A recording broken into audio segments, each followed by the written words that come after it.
Nãy giờ phá mồi hả em?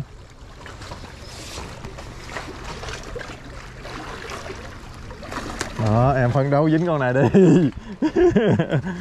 Phấn đấu dính con này đi. Quá im, quá im. Dính cái này là thấy im rồi đó. Rồi. Ôi, cái gì vậy trời? Cái mỏ đó nè. Ăn hết. Hello các bạn, chào mừng các bạn đã quay trở lại với YouTube Gia Đình Cá Tráp. Chiều hôm qua thì mình coi dự báo thời tiết á, là trời mưa. Mà mưa 100% luôn, có nghĩa là tuyệt đối là sẽ mưa á, chứ không phải mà mưa nhỏ nhỏ mà mưa lớn á. Thì sáng nay thức dậy 3 giờ coi lại thì mưa nó còn có 40, 50, 60% à. Thì sáng hôm nay thì hai anh em mình với em nữa, em quê ở Vĩnh Long nè, anh đứng này kìa kìa, mới quyết định là đi câu luôn. Rồi đi ra tới bãi đúng y chang trời mưa luôn mấy bạn ơi. Mà một tuần làm việc rồi, tuần này mình làm luôn thứ bảy. Mà còn có ngày chủ nhật mà không đi câu được là tuần sau không có đi làm nổi luôn. Ai bị nghiện câu chắc biết cái cảm giác đó. Thì hôm nay hai anh em mình đi ra cái bãi này. Thì cái bãi này trước đây mình có làm một cái video là đi nhặt đồ câu ha, theo mấy khe đá này nè mấy bạn. Mình đi nhặt theo mấy cái bãi đá trắng sóng ha, theo mấy khe đá này nè. Đó. Thì cái bãi này câu rất là đẹp mấy bạn ơi. Ngoài câu lu rê thì câu ISO nó cũng lý tưởng á. Nhưng mà cái mùa này làm như là cá nó cũng chưa vào nên mình thấy người ta đi câu ISO ít đó mấy bạn. Ra thấy toàn là người ta câu lu rê không à. Sáng nay hai anh em mình ra tới đây rất là sớm á, 5 giờ ra tới đây. Mà cái bãi này tới vào mùa thì câu cá thu với lại cá cam nhiều lắm. Mà hôm nay chưa có vào mùa ha, tại ghiền đi câu xa đang thay đổi cảm giác mớm. Mà bữa nay trời mưa nữa nên là câu nó cũng chua cay lắm. Rồi bây giờ hai anh em mình sẽ quyết định là chuyển qua ISO để xóa mớm mấy bạn ơi. Đó, đồ đạc với đưa mồi màng đem theo này. Trời mưa phải lấy áo mưa trùm lại nữa. Thì giờ sẽ xuống dưới đây. Cái bãi này rất là rộng mấy bạn ơi. Ở đây có một cái ao chắc người ta nuôi hào, nuôi gì, cái đầm người ta nuôi hào nuôi gì á, người ta dừng lại rào lại hết á. Ở tú đằng xa kia là có một cái chỗ để đứng câu nữa. Đó, xuống đó có cái góc. Rồi đi lên đây là tới, nghe đây là có bờ trắng sóng này. Bờ này rất là dài ha mấy bạn, chắc khoảng 2-3 cây số gì, dài dã man luôn. Ở cái vùng Osaka thì cái bãi này là thuộc dạng nhất nhì để gì câu á mấy bạn, câu ngon á. Cái bãi câu lu rê đẹp á, rất là rộng ha, và hoàn toàn là không có cấm vào, cho nên là dân câu người ta ưa chuộng cái chỗ này. Sáng sớm mình ra đây 5 giờ là chặt chỗ luôn. Mà trời mưa dầm dầm á, mà làm mấy bạn biết cái bãi này người ta ưa chuộng sao thôi. Mà sau khi vào một buổi sáng câu lu rê mớm người ta đi về hết rồi, bãi ra trong lóc trong lơ. Còn lại mấy người câu ISO, câu Sabiki đồ bậy bạ. Rồi thì bây giờ hai anh em mình sẽ dọn đồ nè. Dọn đồ này đi xuống dưới cái chỗ đá này nè ha, để câu ISO, để xóa mớm mấy bạn ơi. Chứ đi câu cá mà không có cá đem về 21 giờ không cho đi nữa. Nó dưới cái bãi này, cái chỗ nó vậy nè mấy bạn. Đây xuống dưới đó chắc cũng tầm 7-8 mét á. Đó. Rất là nghiêng ha, đầu dốc rất là cao. Cái chỗ này đi qua đi lại nó khó khăn lắm. Nhưng mà câu lu rê thì nó thuận tiện ha. Còn câu ISO đồ đạc mình mang giá tùm lum vậy mà đi xuống dưới đây câu nó rất là cực. Bãi rất là đẹp. Nhưng mà trời nó đang mưa, cho đó là cái tỷ lệ mà xóa mớm thành công nó cũng không có cao mấy bạn ơi. Kiếm con cá tráp không biết được không nữa. Cái bãi này thì cá tráp hiện giờ nó vẫn chưa cắn mấy bạn ơi, nên chưa thấy người ta câu. Chừng nào cũng cắn là mình thấy người ta xách cần đi câu, đi dọc dọc theo câu. Rồi bây giờ mình bắt đầu câu đây nha, mấy bạn theo dõi nha. Trộn mồi rồi thì mình không có quay cho mấy bạn coi ha mấy bạn, tại vì quay coi hoài chắc chán ha. Muốn biết mình trộn mồi như thế nào thì mình sẽ có riêng những cái video trộn mồi ha.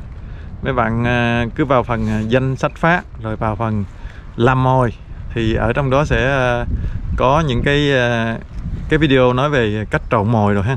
Mấy bạn coi trong đó để làm ha. Còn hôm nay mình sẽ làm nhanh cái video chứ không là nó tốn nhiều thời gian ha. Rồi mấy bạn theo dõi nha. Đó, thấy phao rồi. Lên hả?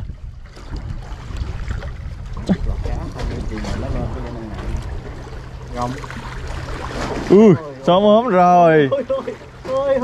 Xóa mớm rồi. Quá trơn. Hôm nay đi câu như là về được rồi đó. Xóa mớm à? Xóa mớm.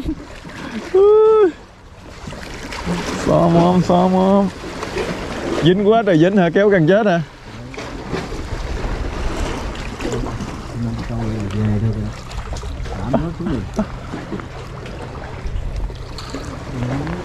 Ui, nó cái màu đen rồi.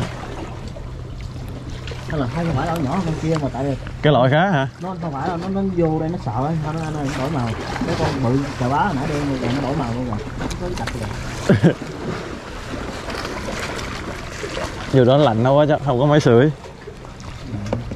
Về được rồi đó. Xò móm. Thành Thiên xó móm rồi. Xó móm mà không biết chuyện gì xảy ra nữa hả? Dính đá. Tự dính đá gì cá ăn lôi xuống.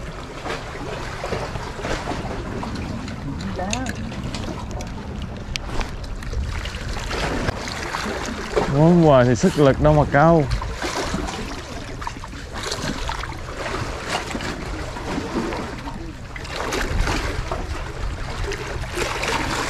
Dướng cái gì ngoài đó trời.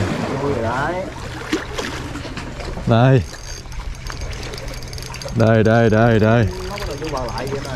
Cá vô lại rồi. Ui cá bự. Không biết cá gì đây. Cá bự đấy. Cá nóc rồi. Cá nóc hả? Ui cá mú. Cá mú bự. Wow. Bự. Ui cái gì á? Cá mó. Lấy vợt vớt. Con cá này ngon quá phải lấy vợt vớt. Wow, cá gì lạ ha. Cá mó.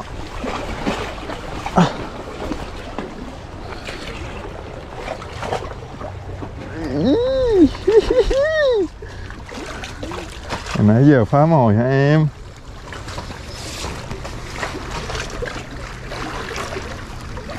Đó, em phấn đấu dính con này đi. Phấn đấu dính con này đi. Quá im. Dính cái này là thấy im rồi đó. Rồi. Ôi, cái gì vậy trời? Cái mỏ đó nè. Ăn hết. Nhìn cái mỏ nó khủng khiếp thiệt. Quên cái gì là nhìn thấy cái mỏ cá này cái ngang ớn cái tay luôn á. Cái gì vậy trời? Cho khán giả coi cái này coi có ai biết cái gì không. Đừng rớt nước nha. Thấy cái hàm răng đó. Cái này không ăn được anh mới sợ luôn. Cái gì mấy bạn? Mấy bạn khán giả cho ý kiến coi cái này là cái gì nè.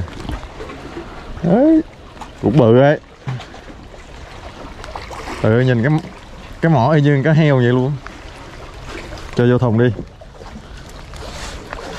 Bự đấy.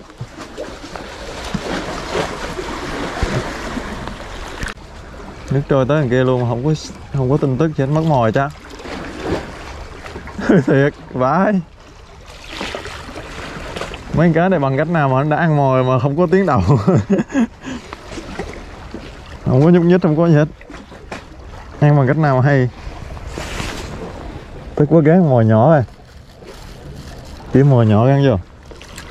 Cho nó nuốt tròn rồi.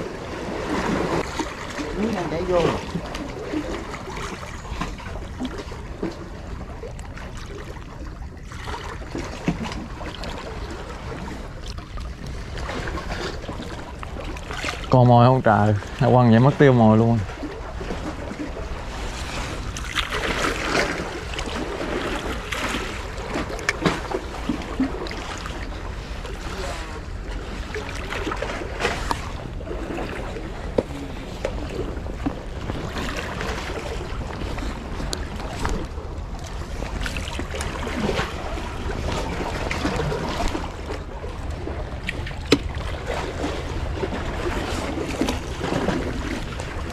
Làm con greg ơi.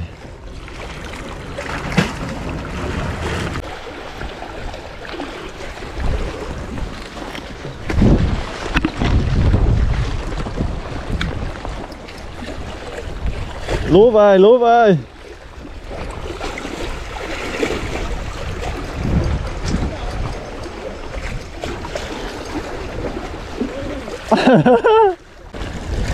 Trời ơi,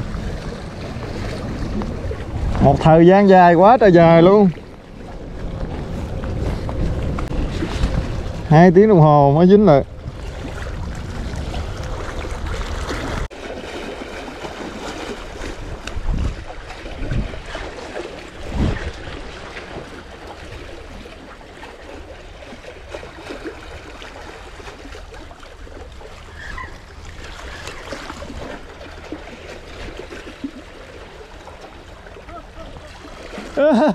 Không có.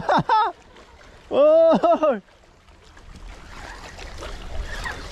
Thanh niên đánh bắt xa bờ thông ốm rồi.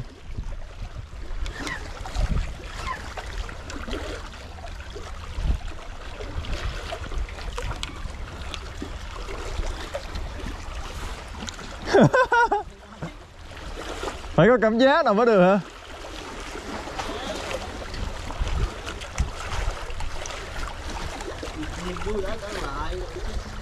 Tới giờ đúng rồi, ăn có giờ ha. Niềm vui đã trở lại hả? Thanh niên lạnh tái môi tái mặt. Không có cá ngồi im nó lạnh. Ôi dính chút xíu cái mỏ nè. Anh bỏ vô dưới này. Hai thanh niên phơi mưa. Mở cái nắp thùng ra được này. Trời ơi, dính có miếng da. Anh để mở cái thùng ra để không mình nói cái gì. Cái lưỡi của em độc chứ à? Câu gì nước đá nhiều kéo nó quát rồi. Bữa nay câu không được tráp nữa, thất bại thiệt.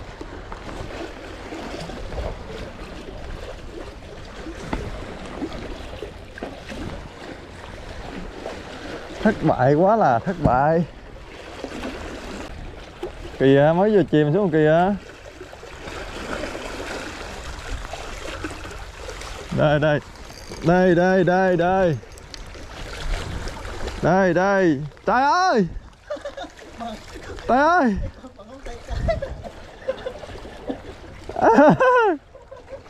Trời ơi. Cá gì mà cũng dính được luôn. Ôi ơi.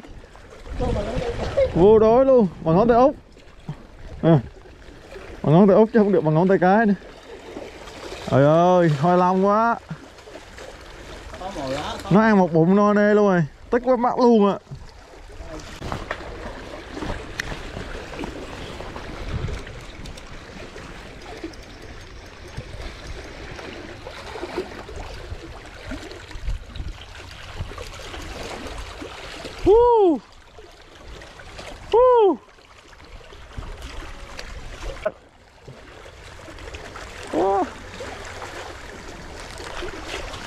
Cái nắp bự không mấy bạn?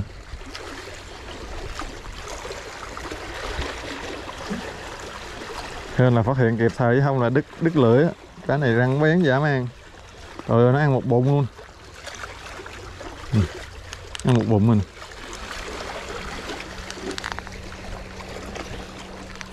Yeah.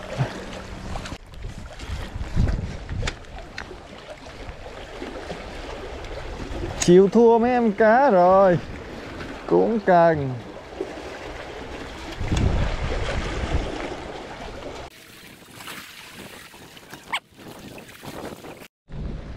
Thanh niên dắt cá lên nè. Dắt cá lên cho khán giả coi. Khiếp. Dắt lại hết luôn. Cái đường đi dã man. Cái bờ này khó xuống mấy bạn. Mấy con cá chắc để nước đó cho anh sống luôn hả? Hay đổ nước? Anh để vô đó, hay là bỏ thôi em lấy đi. Dạ tới nhà anh lấy ra. Em lấy đi, anh không lấy. Anh lấy cái bự đi, cái bự nữa. Thôi, em lấy đi. Em bắt cái bự này về đi. Thôi được rồi. Cái này cái gì? Cái đó cá mó quá. Cái gì cái xanh xanh nè. Cá mó. Thôi bắt đi, bắt đi. Anh ngày mai anh đi câu nữa mà. Ngày nào anh chẳng đi. Đâu lấy cá ra cho khán giả coi coi. Cá còn sống yên nguyên luôn. Đâu rồi cái kìm nữa. Chỉ có con bự nhất là nó chết rồi. Bự nhất chết hả? Mấy kia còn sống nguyên luôn. Kia còn sống. Các bạn.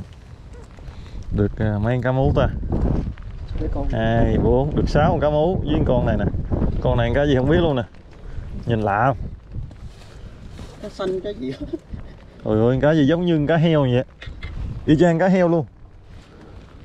Bên nè. Cái mỏ đó nè. Cái mỏ nhìn nguy hiểm không nè. Cái găng cắn. Cũng bự á. Nhìn đã ha. Mấy cá mú còn sống y nguyên luôn trời. Sống nguyên hả? Hai anh em đi tới đây là 5 giờ sáng mấy bạn. Câu lu rê xong rồi móm, xong chuyển qua câu iso. Mà câu iso thì cá lớn chưa vô, dính toàn cá nhỏ, kiếm con cá tráp mà kiếm không ra luôn, khít. Đầu hàng này. Hai anh em đuối quá. Sáng sớm em ăn có cục cơm, còn mình thì mình ăn nhiều, mình ăn tới 3 cục cơm với lại một cục sandwich, rồi uống thêm 2 ly cà phê sữa nữa. Khẩu phần cao quá nên tới giờ chưa nghe đói. Em nghe đói chưa? Chưa luôn hả? Đúng là Thánh nhìn đói luôn. Đi câu tới giờ này mà chưa đói luôn. 1 giờ 5 giờ câu tới 1 giờ. Thành quả là 6 con cá mú và một con cá gì không biết. Mình đoán là con cá đó tên cá mó quá. Video hôm nay mình kết thúc ở đây nha. Cảm ơn các bạn đã theo dõi video. Nếu thấy video hay nhớ bấm like, đăng ký kênh và để lại bình luận giúp mình nha. Bye bye, chào tạm biệt. Hẹn gặp lại các bạn ở video kế tiếp.